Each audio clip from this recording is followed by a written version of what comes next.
The song Sea Change, I Live for Days Like This. I was thinking, can you recall the day you wrote this song? What was so special about I that actually can with that one because I was in a little boat. I live out on an island, and when I go anywhere I have to go by boat. It's a small, like 11-foot boat with a little outboard engine, and I was going across the bay to see my sister, and it had been kind of stormy the day before, and then it was a beautiful, clear day, and I just felt that appreciation of how we've got to just grab onto those good days, or those good, and then metaphorically within a relationship, because relationships are so ebb and flow, and high and low, and we just have to. It's those days that are good that you live for, right? Yeah. And so I actually do remember writing that as I was going along in the boat. So you wrote it in the boat too? Well, the first part of the song. I actually write most of my songs. Well, I get the ideas when I'm out walking. It's when I write most. I don't sit down at a desk to get the inspiration. So when I walk every day, and I always take my phone, so I have my voice recorder, and I get my ideas when I'm out walking, and then later I have to sit down and finish the song, or make something of these little fragments. I have a lot of fragments on my voice recorder, like 300. What is the fragment that started the song "Girl on the Mountain"? Oh yeah, what was the fragment? Which part of it? Yeah. Actually, the first line. It's often the first line and not the chorus. But I wrote that song for a friend of mine who was going through a difficult time, and I wanted to write a song of hope. Yeah, there's a line. I was thinking maybe it was about your father, but it isn't. No. There's a line. How could it be about my father? It's about a girl. No, but I mean, you gave the little bird her wings. I was thinking. Oh yeah. Okay. No, that's more about when you're a child, how you.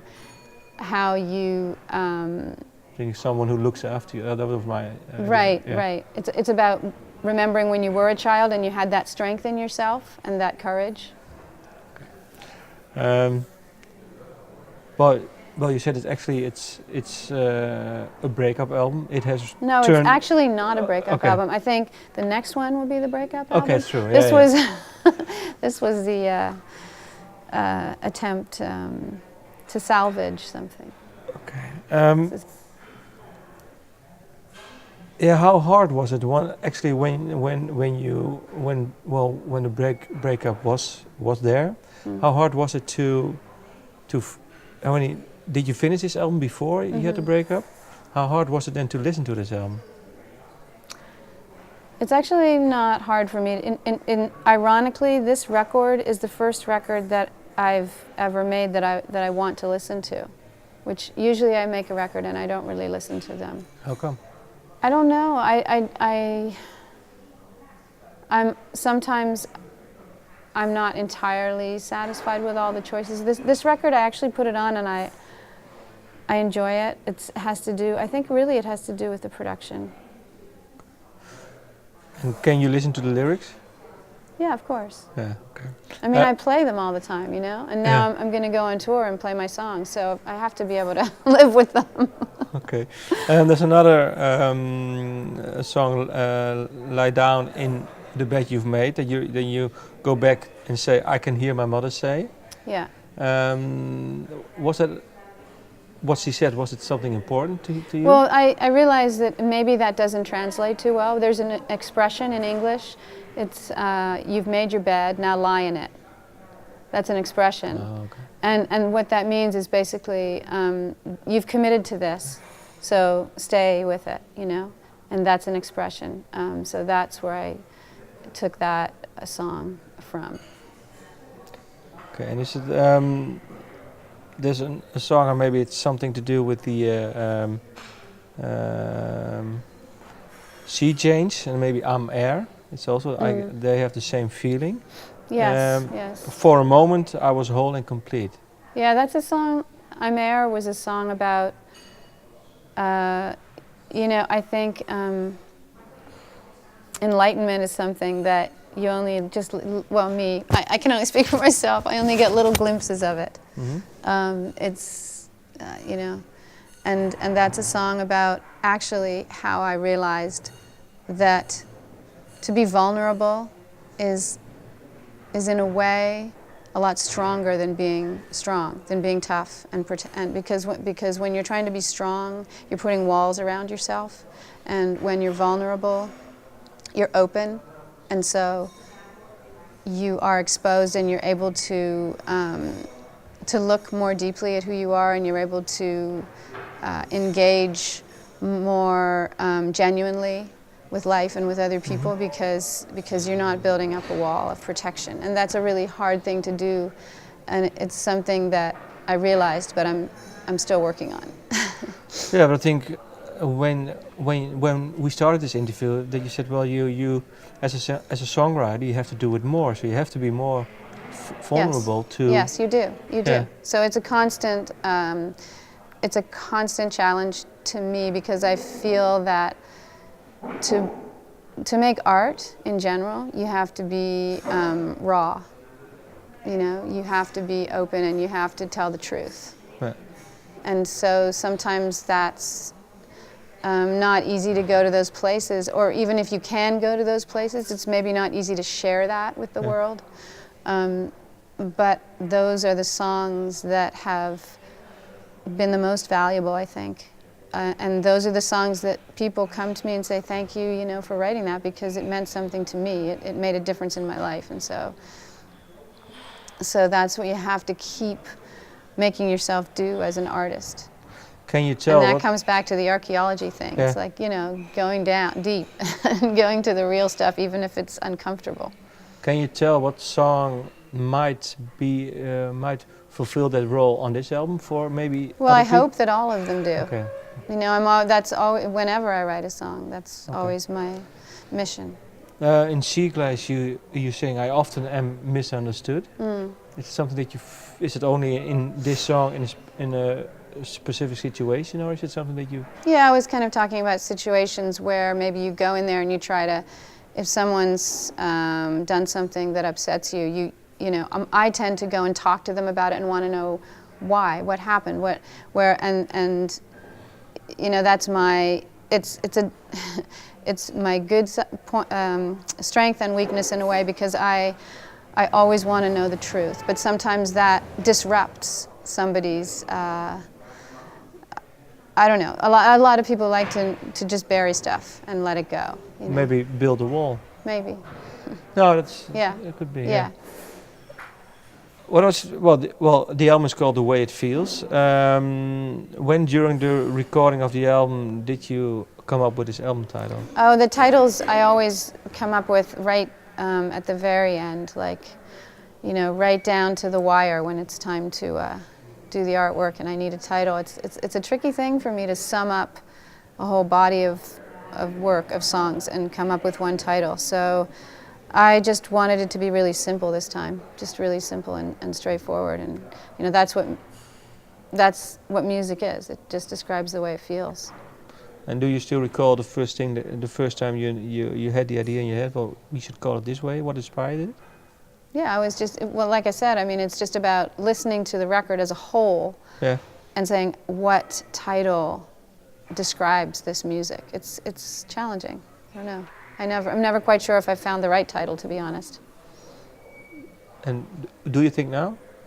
I think it'll do. Yeah, it'll do. There's two songs, Sea Glass and Sea Change. You have a strong connection with the sea. Mm-hmm. What is the expression, the sea glass and the sea change? What is sea glass for you? What? Okay, so I again, it's one of those things. I don't know if sea glass washes up on the coast of Holland, but it's basically beach glass. You know, it's the glass that's been, someone throws a bottle in the sea and it breaks, and then over time, mm-hmm, the sea softens it. Yeah. So it's like a really beautiful piece of glass it's not dangerous anymore. And so it's this thing that's been washed by the sea and by time, and it's but it's still very, very lovely. And so that was my metaphor for the truth in this song. So the truth can be changed and can be no, it can't be changed. Mellowed it can't out. be changed, but it remains, you know, and it's something that's precious, really. Even when it's not a convenient truth.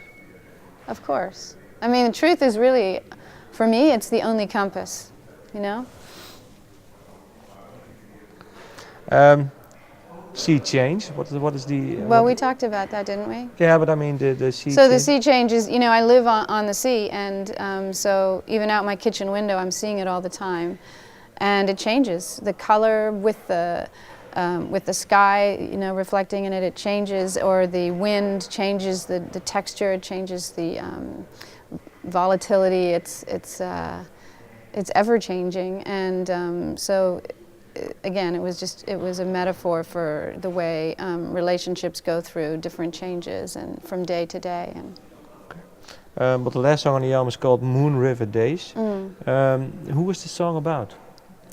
Well, it's about my son. The first song on the record and the last song are both for my son. And it's about that feeling. It's kind of a song I wrote in which I can feel the nostalgia before it's over.